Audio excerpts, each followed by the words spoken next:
Competitive Pokemon is one of the most luck-reliant games in the world.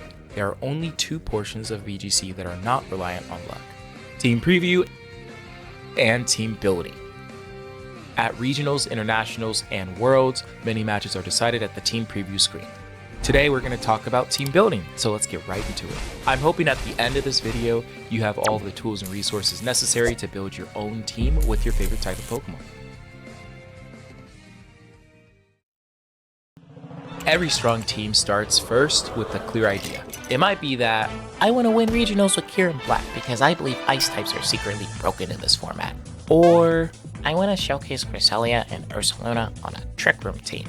You can also be a cool kid like me and build around your favorite Pokemon. Mine is Incineroar. It's really not. So, before we sit down and get to work, ask yourself, what do I want my team to do? What threats will I face? How will I deal with them? These are very important questions that we must ask ourselves to team build, as we must make sure that we're team building with intent and that every choice has a purpose. With team building, we must also understand the metagame. We want to make sure that our team has a very positive matchup into what most players are using, so that we aren't at an automatic disadvantage at the start of the game. A very common strategy that we can utilize is actually team building from cores. An example of this could be a fire, water, grass core such as Incineroar, Rillaboom, Urshifu Water, or a fantasy core which is Fairy, Steel, and Dragon. These two cores give us very strong defensive utilities to allow us to pivot in and switch out. We can also use more offensive cores such as Psyspam with Indeedee and Sneasler, or even Dondozo Tatsugiri. Cores usually are your skeletons, so you want to make sure that the rest of your team is able to support them properly. A common non-negotiable of teams are that it should either include Intimidate if the format calls for it, or be hyper-offensive enough to win in 4 turns or less. We want to make sure that we have strong counterplay to Sleep with grass types, safety goggles, taunts, electric terrain, just to make sure that we aren't slept by a Moongus. Every format usually includes a sleep Pokemon, so you just want to make sure that we don't auto-lose to that. Every Pokemon on your team should have a clear role aligned with your modes, cover a teammate's weaknesses while advancing your game plan, and enable flexible leads to adapt round to round in a best of 3. To take it one step further, each team should have a consistent win condition that they're trying to achieve every game. This could be winning with Psyspam, Dondozo, Urshifu, Ting-Lu. We just need to make sure that we have a clear-cut win condition that we're trying to consistently hit in our general game plans. That way, we can create consistency. Items should match roles. Life Orb, Specs, or Choice Band for damage, Focus Sash and Safety Goggles as utility, Citrus Berry and Assault Vest for bulk. EV spreads should outspeed key threats, hit damage breakpoints, and survive crucial attacks so that you can play confidently under pressure. Sometimes, the best defense is actually overwhelming offense. Applying immediate pressure can stop Trick Room, Tailwind, or defensive modes from flipping the game.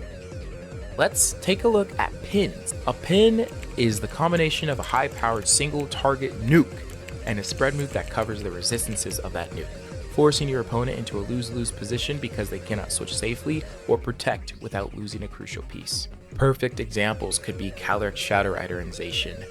Shadow Rider is able to use Astral Barrage to basically hit everything, and all of the Pokemon that resist or are immune to Astral Barrage get bonked by Zacian's Sacred Sword or Behemoth Blade. Another example is the aforementioned Psyspam with Indeedee Male and Sneasler. Indeedee is able to use a spread attack, Expanding Force, and Psychic Terrain, and all of the Pokemon that resist Expanding Force or are immune to it get bonked by Sneasler's close combat, effectively creating a pin. If you're enjoying our content so far, please subscribe.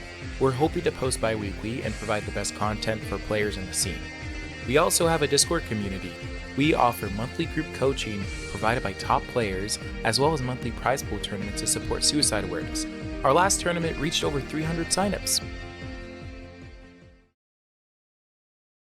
So when we're looking at teams, Hyper Offense usually incorporates Pokemon such as Chi-Yu, Urshifu, and Tailwind to apply immediate pressure. Bulky teams often lean on Pokemon like Landorus, Therian, Incineroar, Rillaboom, and Terapagos to control the board while chipping away and pivoting every single turn. Trick Room teams utilize cores like Porygon 2, Ursaluna, Amoonguss, and Incineroar to counter speed-focused teams while maintaining flexibility. Once your team is built, test it on the Pokemon Showdown ladder or the in-game ladder and track Pokemon that are underperforming and adjust your slots to patch weaknesses. This refinement process turns ideas into teams capable of tournament success. Many players actually fail early on with many teams before finding one that wins consistently. Iteration, learning from losses, and refining structures are part of reaching top cut at regionals, internationals, and worlds. Sometimes the best fundamentals are to see which ones you can set aside in order to win. A great example that I would like to share was when I was team building for the Pittsburgh Regional Championships. When I first started preparing, I knew Regulation H was going to be one of the most diverse formats that we've ever played. With so many viable Pokemon, I set my foundation on two things: strong fundamentals that could handle anything, and comfort with the 6 Pokemon that I brought. My checklist was simple but strict. Intimidate, layered speed control,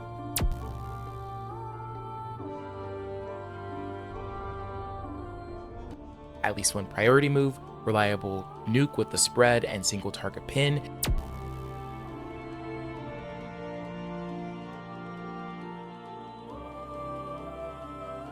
and a team that could flex into 2 separate modes in a best of 3.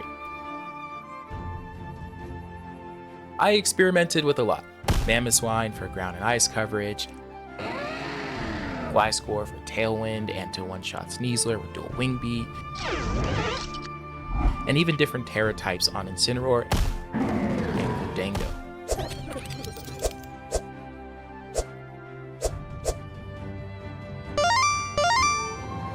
About a month and a half later, I finally had found my 6. Indeedee Male, Ursaluna Blood Moon, Sneasler, Incineroar, Gholdengo, and Dragonite. I truthfully believe that Regulation H was a comfort-based format. We had it last season, and I went to a regional using Incineroar, Sneasler, and Ursaluna. So that's what I wanted to base my team around. I also had very well experience using Gholdengo. One of my friends had actually top cut LEAC last season with a team very similar to that. It was Ursaluna Blood Moon, Gholdengo, Incineroar, Dragonite, Sneasler, and Amoonguss. Immediately, I used that team as my baseline and tested one slot at a time. We had started with Mamoswine at first as the ground type, then it turned into Gliscor, then it turned into Rillaboom. Then Rillaboom turned into Ninetales. Ninetales turned into Scarf Pelipper, and then another Pokemon was removed. Every swap taught me something new about the team, and it eventually led me to my final version.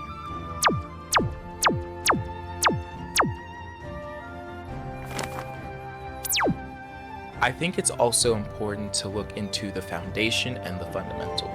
Nearly every single player who has won the World Championships has followed this baseline. Intimidate, or a way to win the game in 4 turns or less.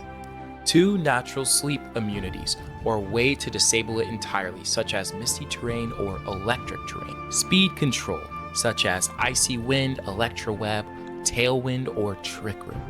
An offensive pin, featuring a hyper-offensive nuke attack, such as Draco Meteor, Behemoth Blade, Close Combat, as well as a spread move to pair it off, such as Heat Wave, Earthquake, Expanding Force, etc. By following these baselines and sticking to my comfort, I was able to actually day 2 the regional.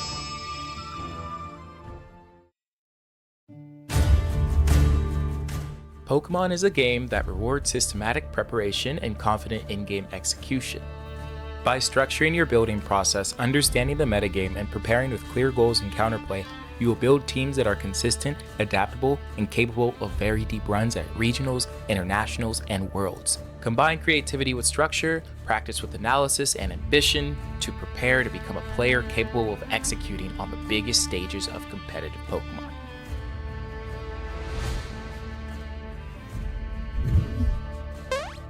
Thanks for watching, everyone. If you love this deep dive, join our communities. Link in the description. That's it from us. Please like, subscribe, or comment.